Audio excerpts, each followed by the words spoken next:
Greetings, scholars, and welcome to Management 301 Principles of Management. Today we are going to be discussing Chapter 1 Leading Edge Management.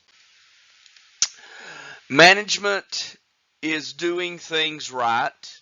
Leadership is doing the right things. Peter Drucker, acclaimed management consultant, once said. I want you to think about that above statement. What are your thoughts? Then I want you to think through the following questions as we go through this discussion of Chapter 1. Are good managers good leaders? Are good leaders good managers? Think about a situation in which you were a good manager or a good leader. Our learning objectives are: by the end of this chapter, you should be able to explain 5 management competencies and the trend toward bosslessness in today's world. Define the 4 management functions and the type of management activity associated with each. Explain the difference between efficiency and effectiveness, as well as their importance for organizational performance. To describe technical, human, and conceptual skills and their relevance for managers. To define the management types and roles that managers perform in organizations. Explain the unique characteristics of the manager's role in nonprofit organizations. Summarize the historical struggle between managing the things of production and the humanity of production. Describe the current uses of the management science approach and the major components of the humanistic management perspective. To describe the management changes brought about by a technology-driven workplace and those that facilitate a people-driven workplace.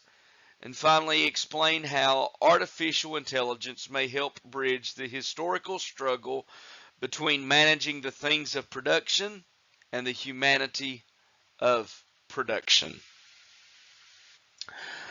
Good managers are needed in all types of both business and nonprofit organizations.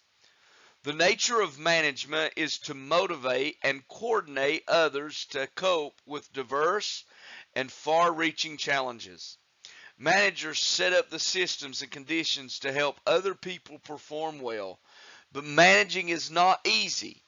And many new managers are surprised by the quantity, variety, and scope of difficulties they encounter.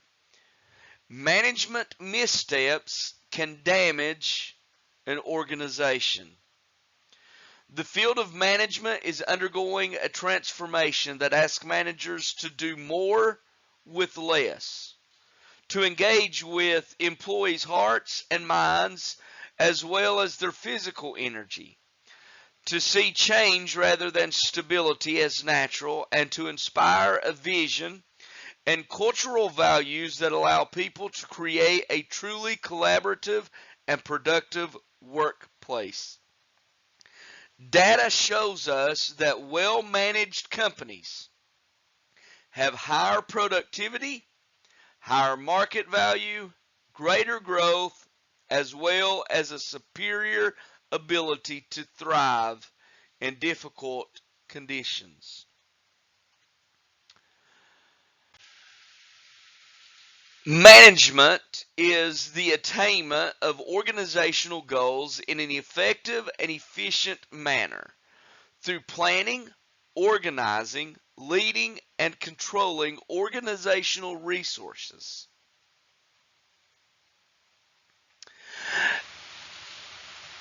Today's effective manager is an enabler who helps people do and be their best. Today's best managers are future-facing, and managers employ an empowering leadership style. A part of management is enabling those that are following you and work under you to be and to do their very best. That cannot be overstated enough. We we as managers and leaders must enable people to become their best selves and help them achieve their goals and dreams.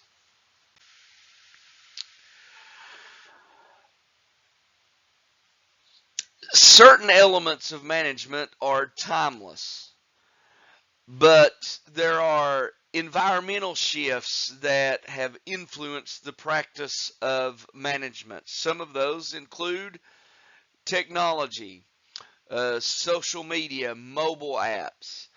I will never forget when I was attending Morehead State University in one of my business classes that I was taking.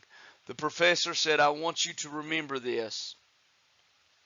There are jobs that are in existence today that in 10 years will no longer be in existence, and there will be jobs in existence in 10 years that are not in existence today."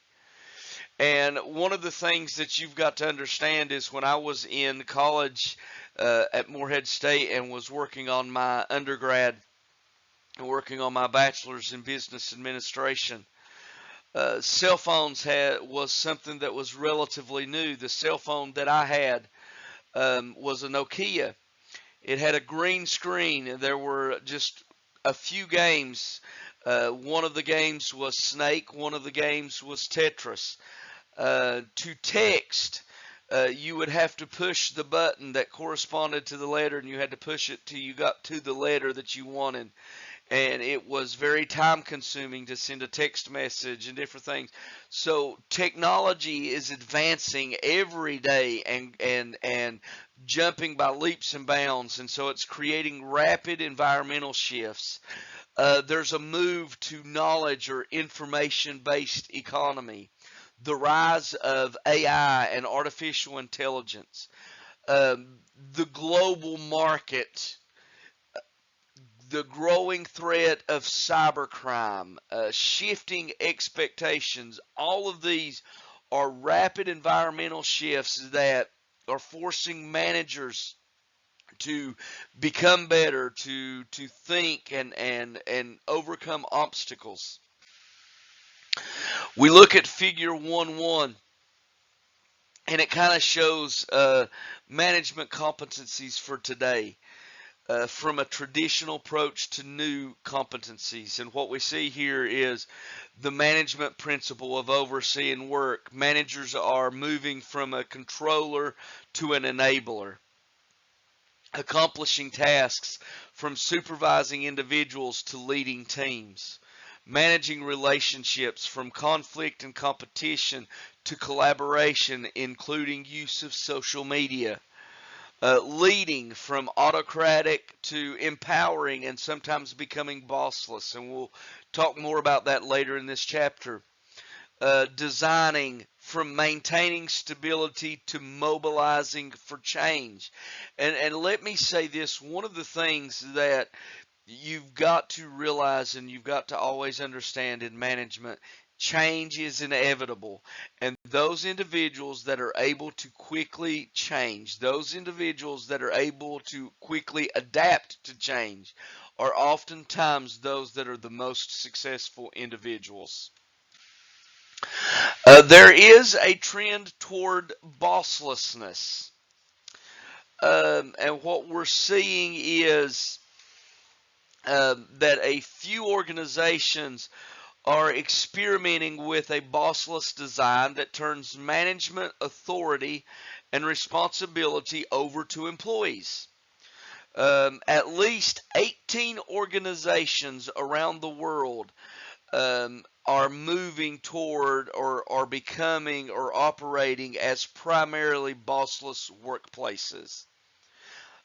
There are some management and human resource professionals and scholars that question whether the bossless trend will last for long. It is interesting to note that some of these companies have been operating without traditional bosses for decades. And so what happens in this is the organization design turns management authority and responsibility to their employees, and then team spirit and autonomy are often leading goals.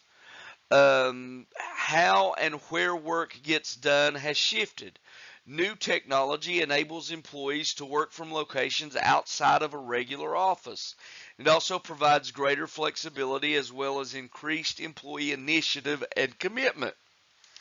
The only one of the downsides, though, that has came about that some of the researchers have looked and studies have been done, and again, some of this is going to take some time to figure out and see the full effects because some of this is new and ongoing.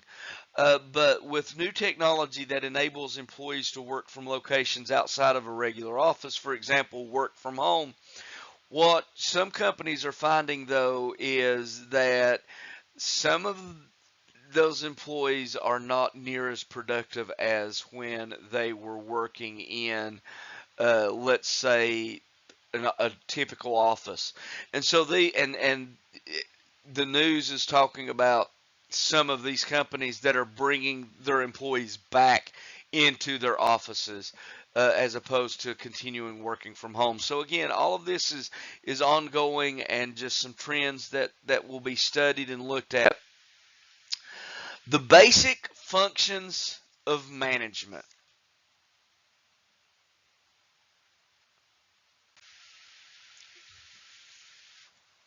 Everyday managers solve difficult problems, turn organizations around, and achieve astonishing performances. To be successful, every organization needs good managers. And so when we look at Exhibit 1.2 here, what we're looking at is the process of management. You can see here that you have resources. The resources are human, financial, raw materials, technological, and information. Those resources are coming in. The manager has to plan, select goals, ways to attain the goals, organize, assign responsibility for task accomplishment, leading using influence to motivate employees, controlling to monitor activities and make corrections. And as the resources come in, the management does all of those functions, and then there's an output for the performance to attain goals, create products, offer services, and then you want to do it in an efficient and effective manner. And so management is constantly doing this over and over and over and over again and trying to fine tune to where they can be as efficient and effective as possible and meet the goals that are set before them by the organization. If organizational performance indicates how well a manager is doing their job, is it more important for a manager to focus on efficiency or effectiveness? If an organizational performance indicates how well a manager is doing their job, is it more important for the manager to focus on efficiency or effectiveness?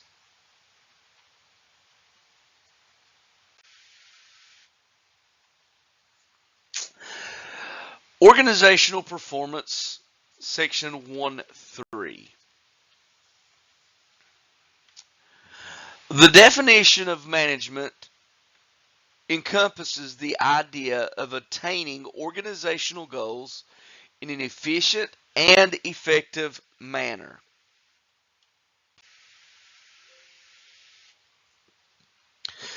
Our formal definition of organization is a social entity that is goal-directed and deliberately structured.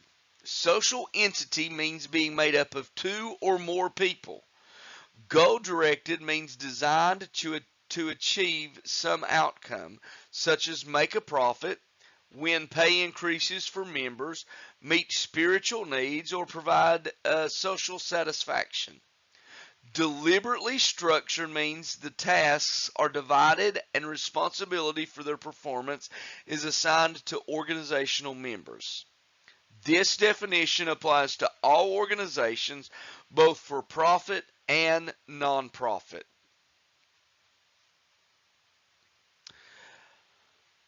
We must understand that it takes solid management through an organization to achieve excellence. Studies show that good management correlates with high performance. Based on our definition of management, the manager's responsibility is to coordinate resources in an effective and efficient manner to accomplish the organization's goals. Organizational effectiveness is the degree to which the organization achieves a stated goal or succeeds in accomplishing what it tries to do. Organizational efficiency refers to the amount of resources that is used to achieve an organizational goal. Efficiency can be defined as the amount of resources used to produce a product or service. All managers must pay attention to costs. However, severe cost cutting to improve efficiency, whether accomplished by using cutting-edge technology or old-fashioned frugality, can sometimes hurt organizational effectiveness. Now we turn our attention to section 1.4, management skills. There are three categories of skills: technical, human, and conceptual.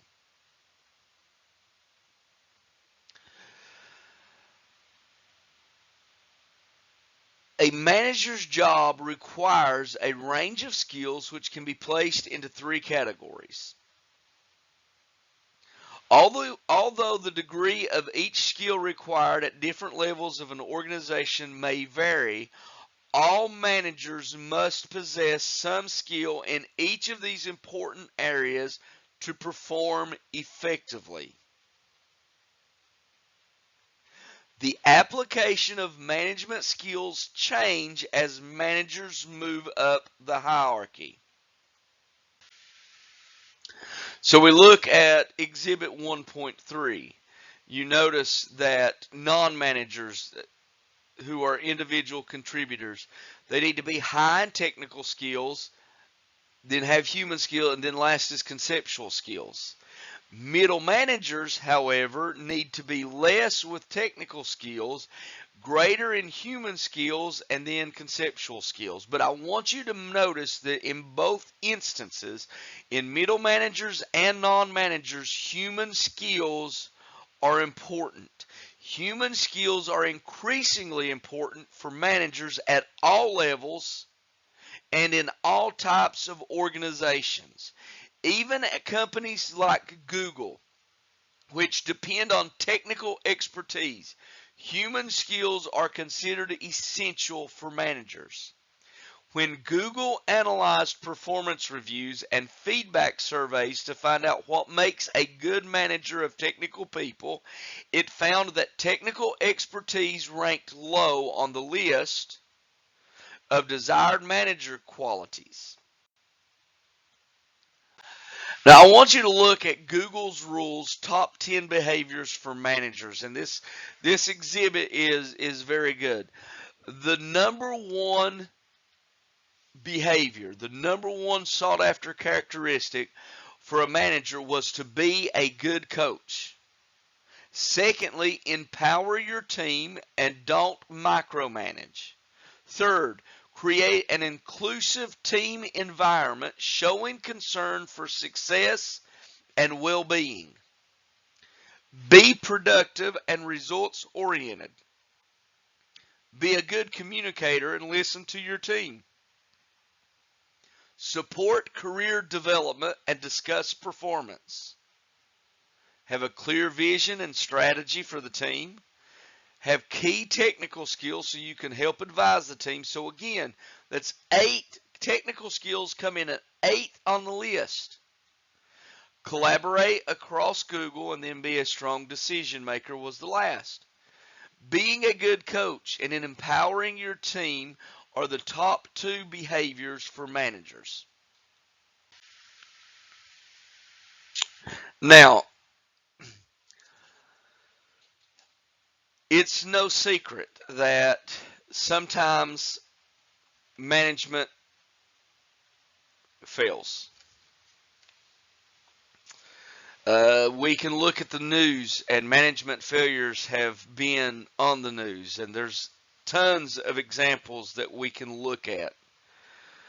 Good management skills are not automatic or guaranteed among managers. What you will sometimes find, and it's sad, but what you will sometimes find is someone gets promoted to management. They really didn't deserve the position, but they received the position because of who they knew, not because of their skills.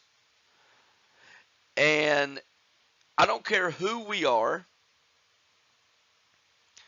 everybody has flaws and weaknesses. But those flaws and weaknesses and shortcomings become more apparent under the conditions of rapid change, uncertainty, and crisis. The numerous ethical and financial scandals of recent years have left many people cynical about business and government managers and even less willing to overlook mistakes. There are managers who fail to listen to customers, unable to motivate employees, or cannot build a cohesive team. I want you to notice that many of these factors reflect poor human skills, such as the inability to develop good work relationships, or a failure to clarify direction and performance expectations, or an inability to create cooperation and teamwork.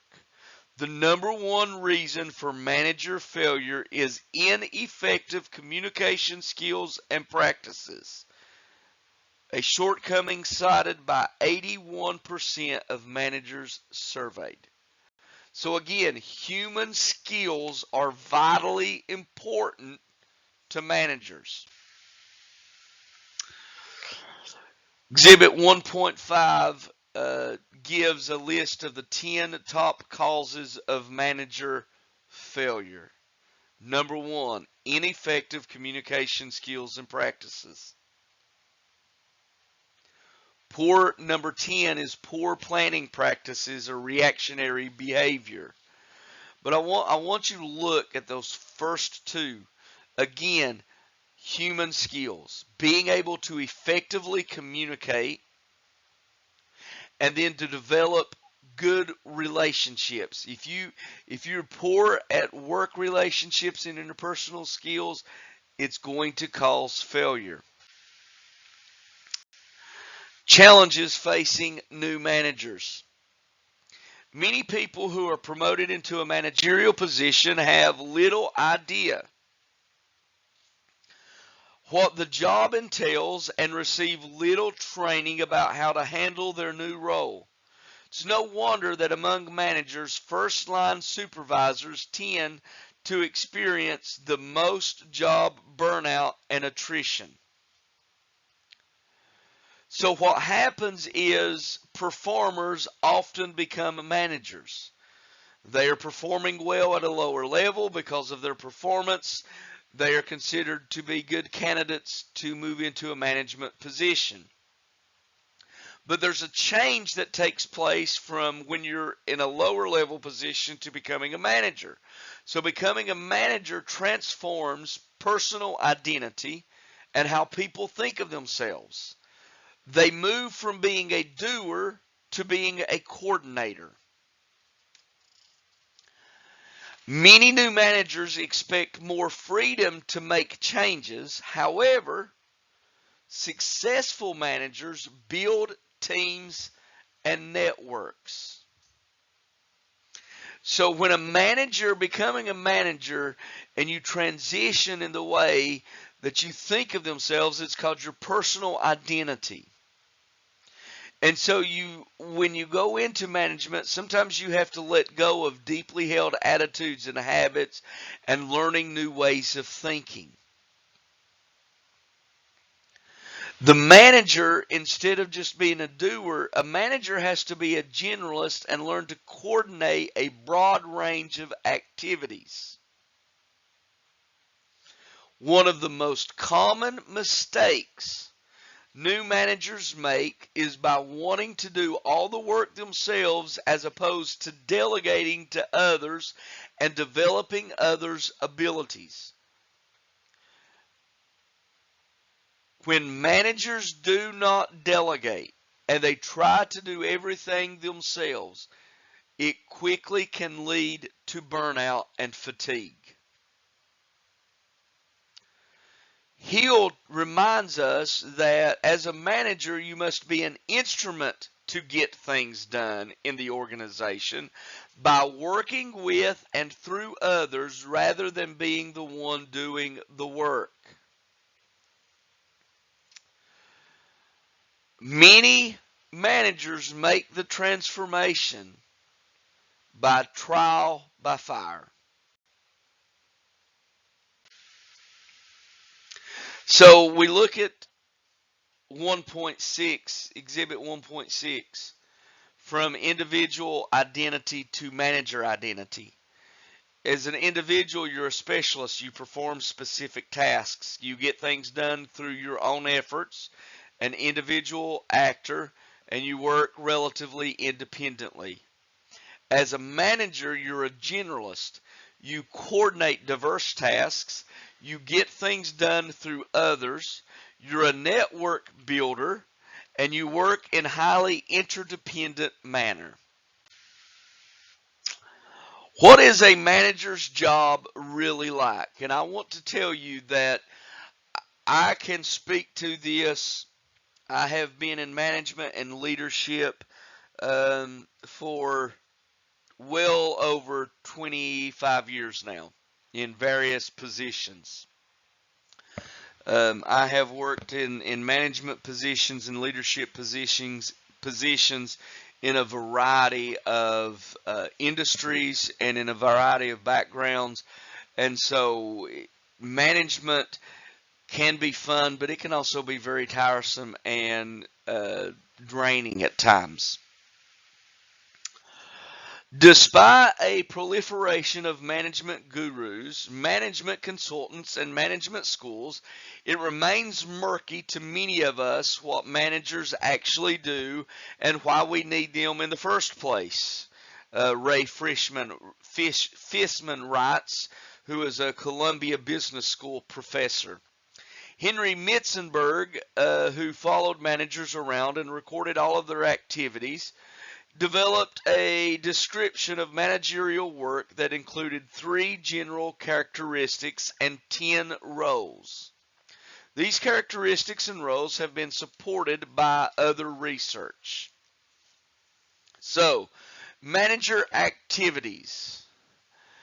Adventures in multitasking. The first thing people must realize is as a manager, every manager's job is similar in its diversity and fragmentation.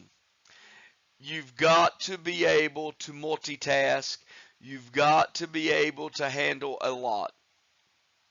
So you can look in your book on page 18 there. It talks about adventures in multitasking, and it goes through the schedule of a typical morning for an HR manager all the way up to 12:45 p.m. It's characterized by variety, fragmentation, and brevity. Less than 9 minutes are spent on most activities. Managers must shift gears quickly. And so, when you look at that, Harvard, the London School of Economics and Harvard Business School found that the time CEOs spend working alone averages a mere 6 hours per week. The rest of their time is spent in meetings, on the phone, traveling, and talking with others inside and outside the organization. It's literally like life on speed dial. The manager performs a great deal of work at an unrelenting pace. Most top executives routinely work at least 12 hours a day and spend 50% or more of their time traveling. Managers are interrupted constantly. And then they have meetings that will just sporadically come up.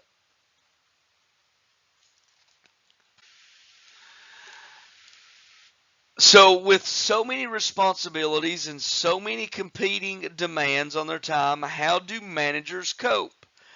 Time management is crucial. Time management is using techniques that enable you to get more done in less time and with better results. Be more relaxed and have more time to enjoy your work and your life. Learning to manage time effectively is one of the greatest challenges new managers face. On page 20 of our textbook, The Sunny Side Up, Time Management Tips for New Managers, I encourage you to take the time to read that. Very good information that if you're going into management and want to go into management, you need to learn how to manage your time effectively. Manager roles. A role can be defined as a set of expectations for a manager's behavior. Three categories of management roles: informational, interpersonal, and decisional. Management roles accomplish four functions: planning, organizing, leading, and controlling. So when we look at informational, that is managing by information. Interpersonal is managing through people, and decisional is managing through action.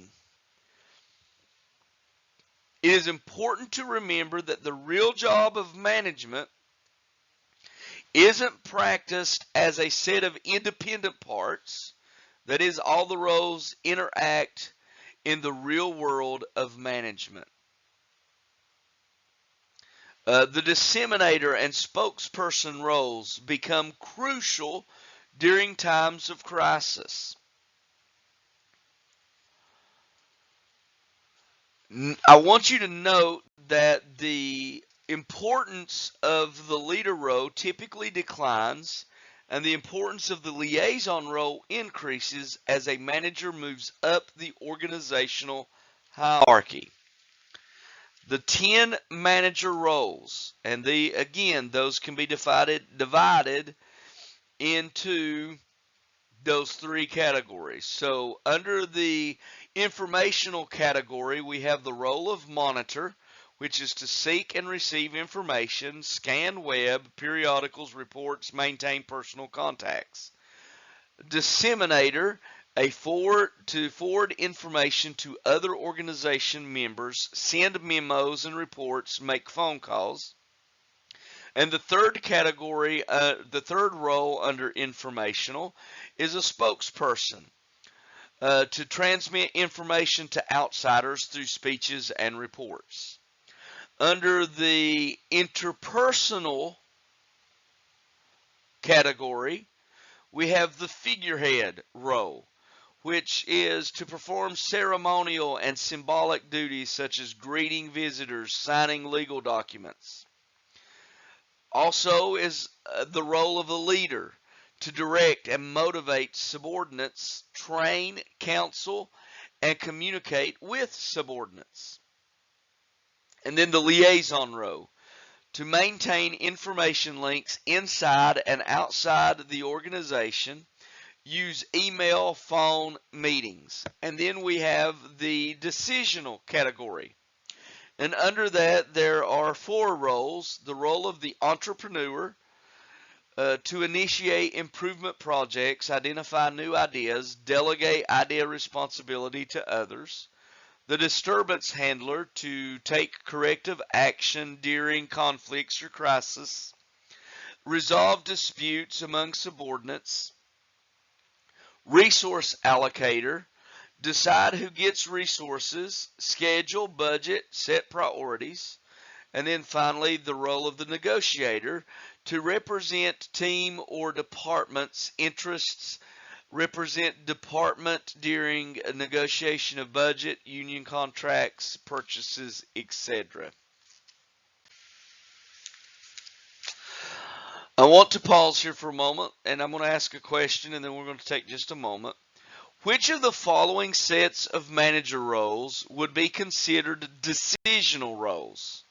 A, spokesperson, leader, and entrepreneur. B, negotiator, figurehead, and liaison. C, disseminator, monitor, and leader. Or D, disturbance handler, entrepreneur, and resource allocator.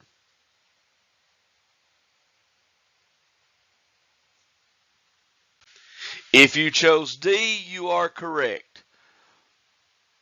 A disturbance handler, entrepreneur, and resource allocator. Looking at section 1.8, leader and liaison roles. Or I'm sorry, this is figure 1.8. Which is a hierarchical level and importance of leader and liaison roles. And so you can see that as you move up the chain in management, your liaison role changes. So as a supervisory manager, you are more as in a leader role and less of a liaison role. When you go into middle management, they kind of get closer and almost even out. And then top managers are more of a liaison role and less of a leader role. Now we look at section 1.7, managing in nonprofit organizations. Nonprofit organizations represent a major application of management talent. The functions of planning, organizing, leading, and controlling apply to nonprofits just as they do to business organizations. And managers in nonprofit organizations use similar skills and perform similar activities. Many nonprofits are designed to help in a crisis. However, a crisis can also devastate a nonprofit organization.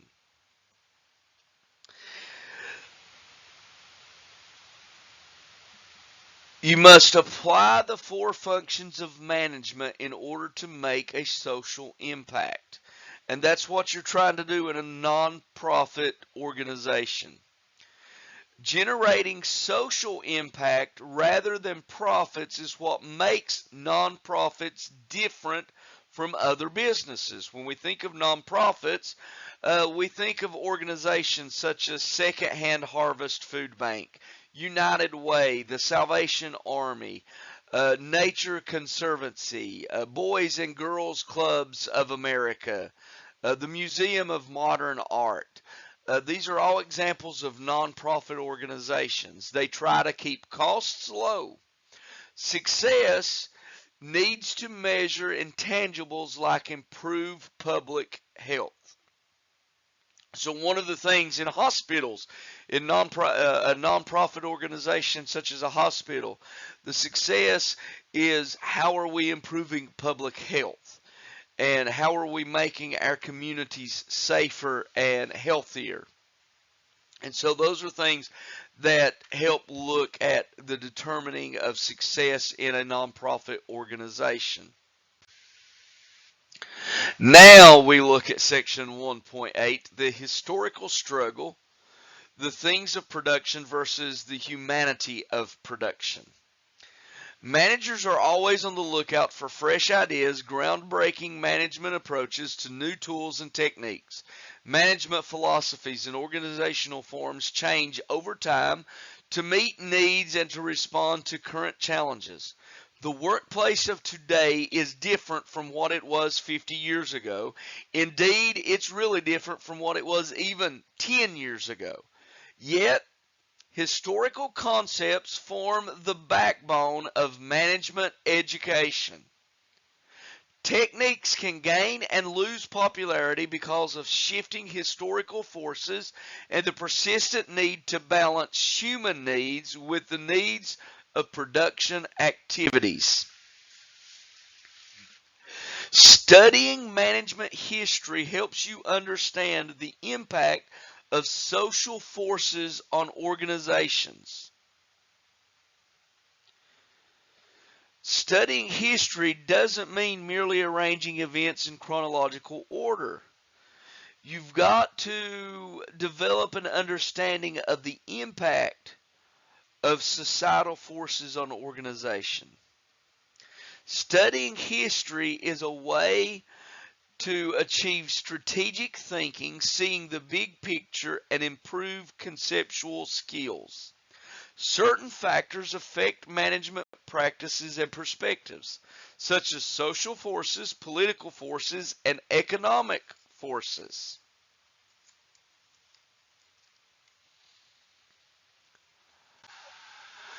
Looking at Exhibit 1.9. The classical perspective or the things of production in the late 1800s. And then there was in around the late 1920s, early 1930s, humanistic perspective or the humanity of production begins to emerge. And then in the early 1950s, systems thinking. And then in the mid 60s, contingency view, and then in the late 70s, total quality management. And you can see as they all go up. But what you've got to understand is that even as these perspectives change over time, a lot of times we are pulling things from other perspectives and incorporating them into these new ideas. Frederick Taylor wrote, "The best management is a true science resting upon clearly defined laws and principles." And so, when we look at this, we look at the classical perspective. And the early study of management as we know it began with what is now called the classical perspective.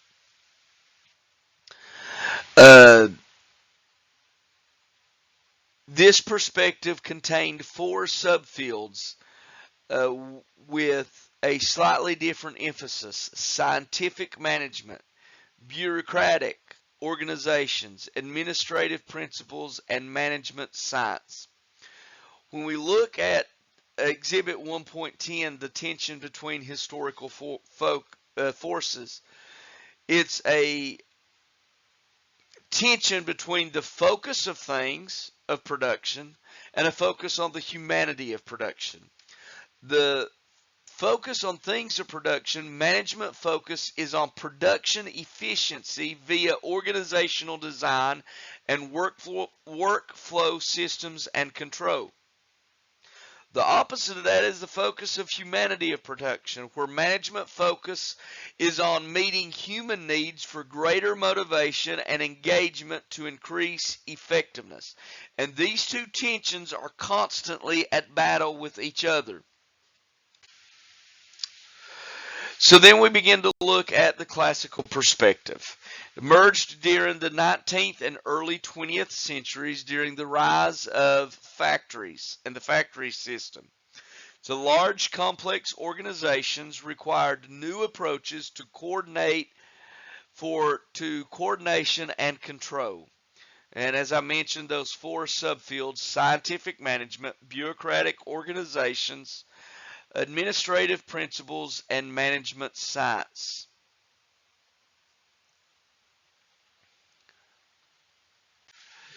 Scientific management. Scientific management emphasizes scientifically determined jobs and management practices as the way to improve efficiency and labor productivity. In other words, you can improve efficiency and the productivity of your workers through scientific methods. Frederick Winslow Taylor proposed that workers could be retooled like machines, their physical and mental gears recalibrated for better productivity. Management decisions would be based on precise procedures based on study. Henry Gantt developed the Gantt chart and a bar graph that measures planned and completed work. And then a married couple, Frank Gilbreth and his wife, Lillian Gilbreth, pioneered time and motion studies to promote efficiency. Frank Gilbreth um, stressed efficiency and was known for his quest for the one best way to do work. Although he is known for his early work with bricklayers, his work had its great impact on medical surgery, drastically reducing the amount of time that patients spent on the operating table.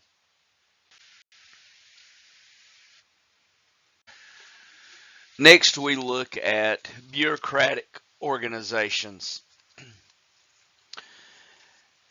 A systematic approach developed in Europe that looks at the organization as a whole is the bureaucratic organizations approach. Max Weber, a German theorist, introduced most of the concepts on bureaucratic organizations. The dysfunctional consequence of this management practice was that resources were used to realize individual desires rather than organizational goals. Um, Employees, in effect, owned the organization and used resources for their own gain rather than to serve customers. And so Weber devised an organization that would be managed on an impersonal, rational basis. And this form of organization was called a bureaucracy, and this was to combat the dysfunction of what was taking place in many European organizations in the late 1800s.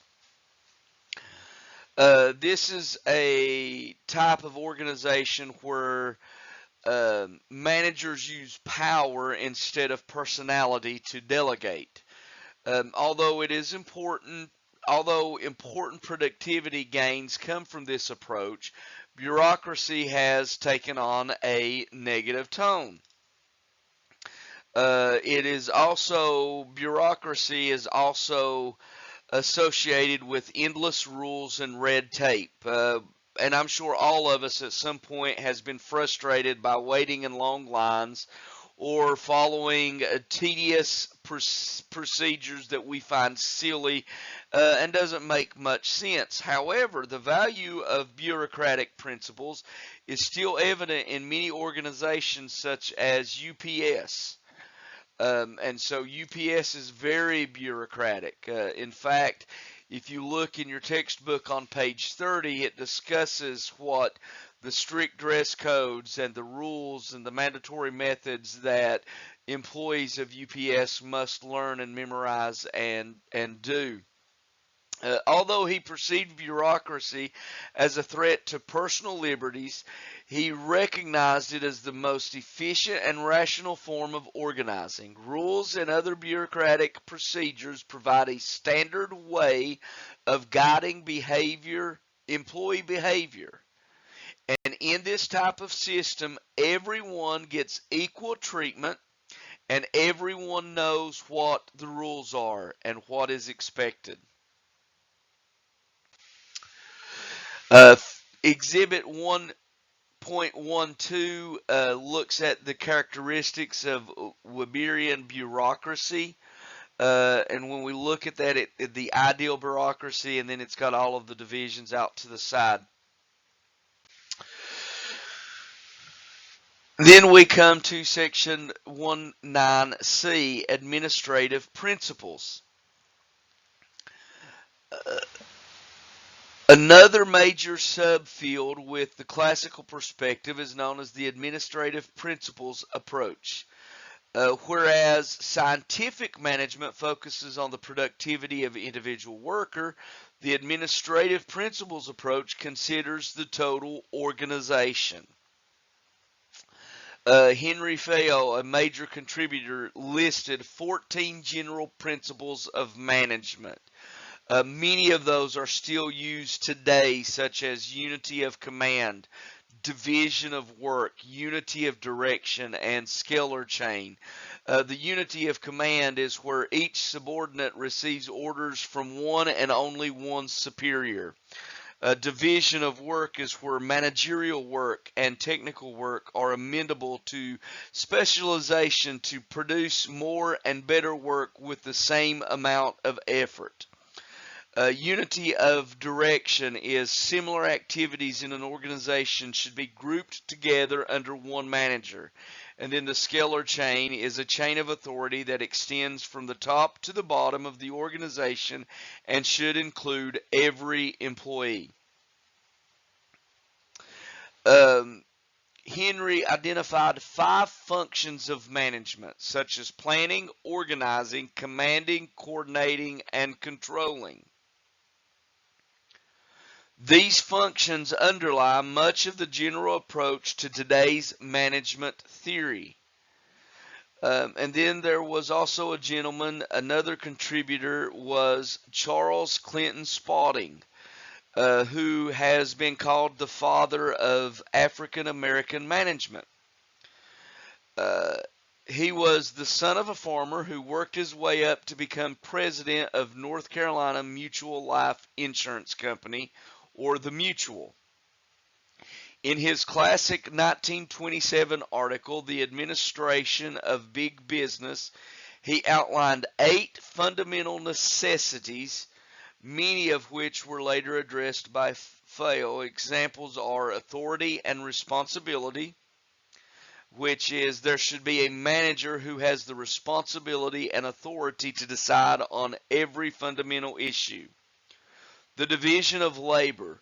Departmental divisions should function separately under the direction of managers.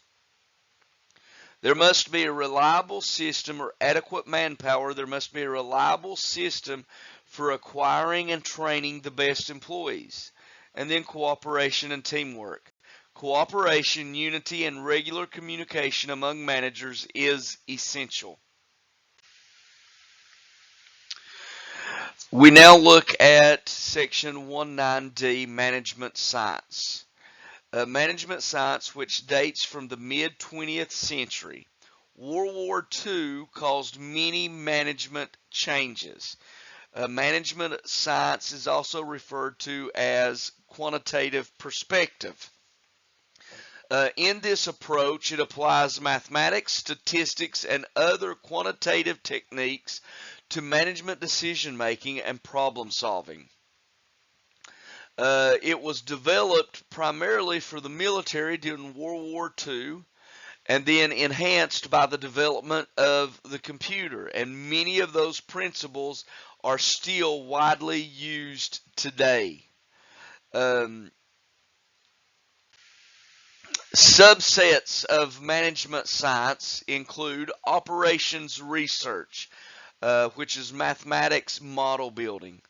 Operations management, which is management field specializing in physical production of goods. IT, information technology, focuses on technology and software to aid managers. And information technology is one of the most recent subfields of management science, and it's often reflected in the management information systems that are designed to provide relevant information to managers in a timely and cost-efficient manner. The term digital organization is becoming popular as computers and the internet take over more tasks in organizations, to the point where digital technology becomes a primary competitive weapon in both internal and external operations. Um, and then there is quants. Financial managers who base decisions on complex quantitative analysis. Now, one of the things that I must warn you on with quants is events that occurred in the mortgage and finance industries. They show that relying too heavily on quantitative techniques can cause problems for managers. Some observers believe that the U.S. economy is still feeling the effects of the mortgage crisis more than a decade after it erupted between 2007 and 2008. Mortgage companies used quantitative models that showed that their investments in subprime mortgages would be okay even if default rates hit historically high proportions. However, the models did not take into account that no one before in history had thought that it made much sense to give $500,000 mortgage loans to people who were making minimum wage.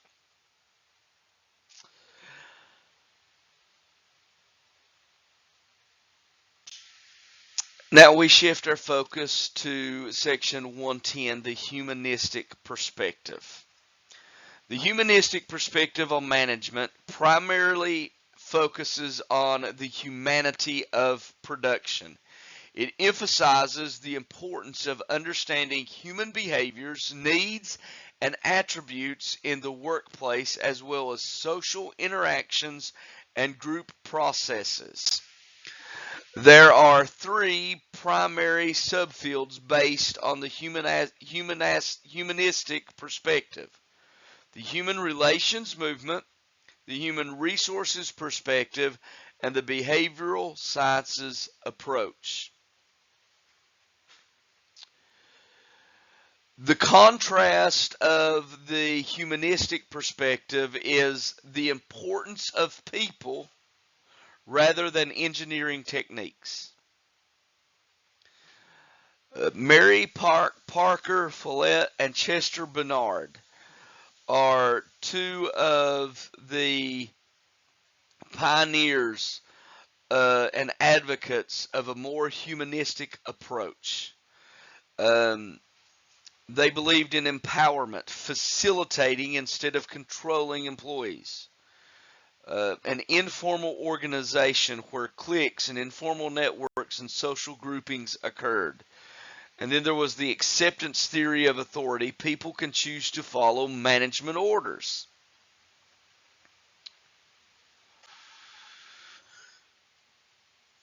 Part of this movement believes that effective control comes from within the employee. And one of the key contributors to this movement was the Hawthorne studies. When we look at the Hawthorne studies, most early interpretations agreed that money was not the cause of the increased output. Instead, it was believed that the factor that best explained increased output was human relations. Employees performed better when managers treated them in a positive manner. However, recent reanalysis of the experiments have revealed that numerous factors were different for the workers involved, and some suggest that money may have well been the single most important factor. And when we look at that, we see that human relations play a key variable in increasing performance. Employees perform better when managers treat them positively, and it helped shape management practice and research. So let's pause for a moment. The Hawthorne effect is most likely to be a factor in which of the following examples? A. A study uses more than one experimental group, all of which show different outcomes. B. A study uses more than one control group that exhibits similar outcomes.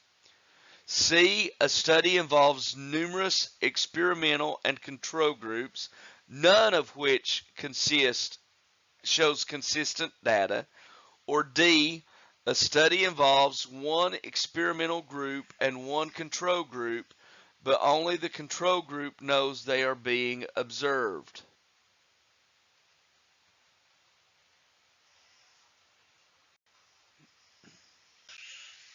If you selected D, you were correct. The Hawthorne effect is most likely to be a factor in the following example, where a study involves one experimental group, one control group, but only the control group knows they are being observed.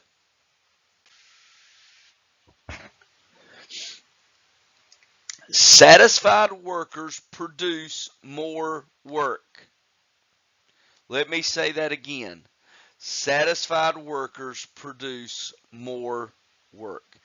Employees who are satisfied in their job will spend less time complaining, more time being productive. The human resource perspective allows workers to use their full potential. It shifted the emphasis to workers' daily tasks and combines job design and motivation. Abraham Maslow, developed the hierarchy of needs that we still look at and use today. And then Douglas McGregor formulated Theory X and Theory Y about workers' motivation. The assumptions of Theory X, we look at Exhibit 1.13. The assumptions of Theory X is the average human being has an inherent dislike of work and will avoid it if possible. Because of the human characteristic of dislike for work, most people must be coerced, controlled, directed, or threatened with punishment to get them to put forth adequate effort toward the achievement of organizational objectives. The average human being prefers to be directed, wishes to avoid responsibility, has relatively little ambition, and wants security above all. And then Theory Y, these are the assumptions of Theory Y.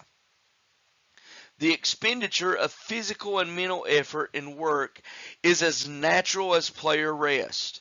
The average human being does not inherently dislike work. Now, if that is true and the average human being does not inherently dislike work, it goes back to the previous slide that we were talking about, where employees need to be satisfied with the work that they are doing.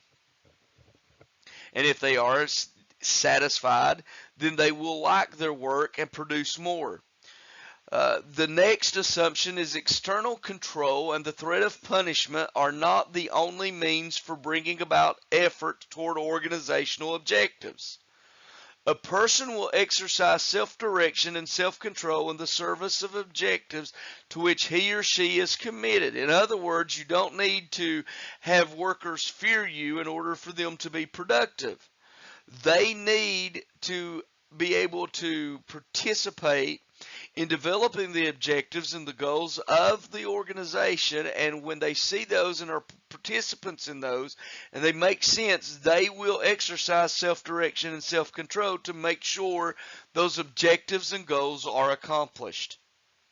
The average human being learns under proper conditions not only to accept but to also seek responsibility.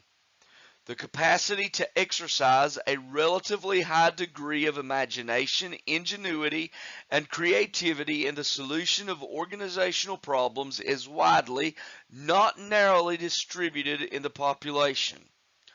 Under the conditions of modern industrial life, the intellectual potentialities of the average human being are only partially utilized. The behavioral sciences approach uses scientific methods plus sociology, psychology, anthropology, economics, and others to develop theories about human behavior and interaction in an organizational setting. Organizational development, OD, is the set of management techniques that uses behavioral sciences to improve organizations' health and effectiveness. Other strategies based on behavioral sciences include matrix organizations, self-managed teams, corporate culture, and management by wandering around. Management thinking into the future. Wise managers heed the lessons of the past, but also recognize that they and their organizations must change with the times. Managers are always looking for new techniques and approaches that are more adequately respond to customer needs and demands of environment.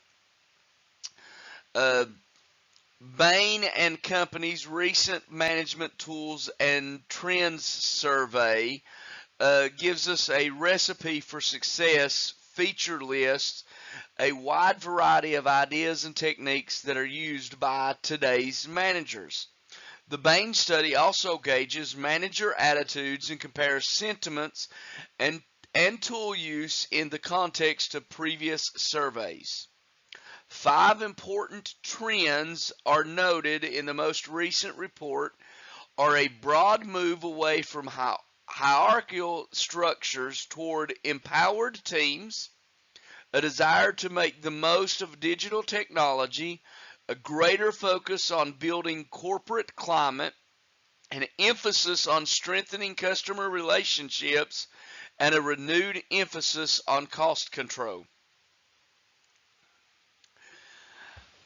Big data analytics refers to technologies, skills, and processes for searching and examining massive, complex sets of data that traditional data processing applications cannot handle, with the aim of uncovering hidden patterns and correlations.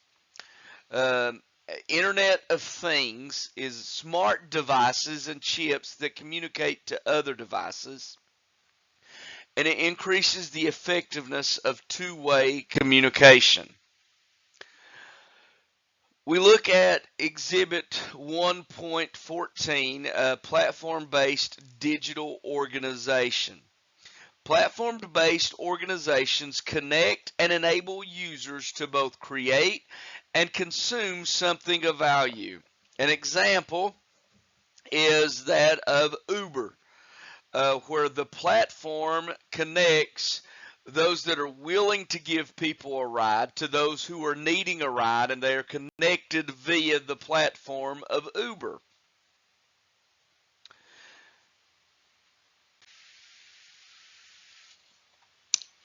Managing new people-driven workplace. Radical decentralization is where employees have authority to make key decisions about their work, eliminating much of the hierarchical reporting. Employees flourish when given more responsibility and control over their own work. Higher levels of employee energy, passion, and creativity when employees feel free to express themselves. Employee engagement is an organizational culture that supports employees' sense of belonging and commitment to the organization and its mission.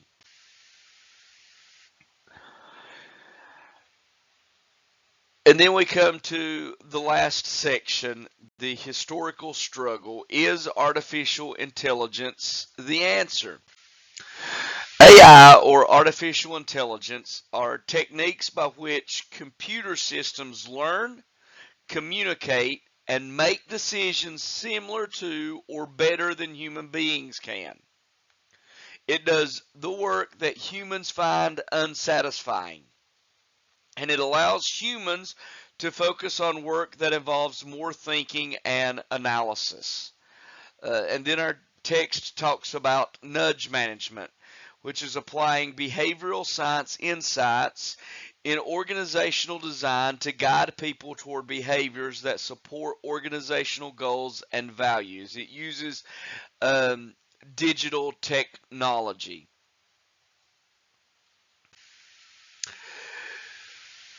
In summary, we have already looked at these, and you should have learned these learning objectives. I hope that you have enjoyed our discussion on Chapter 1, Leading Edge Management. Please make sure that you check your Canvas and complete everything as listed in our weekly module for Canvas under Week 1. Thank you and have a blessed week.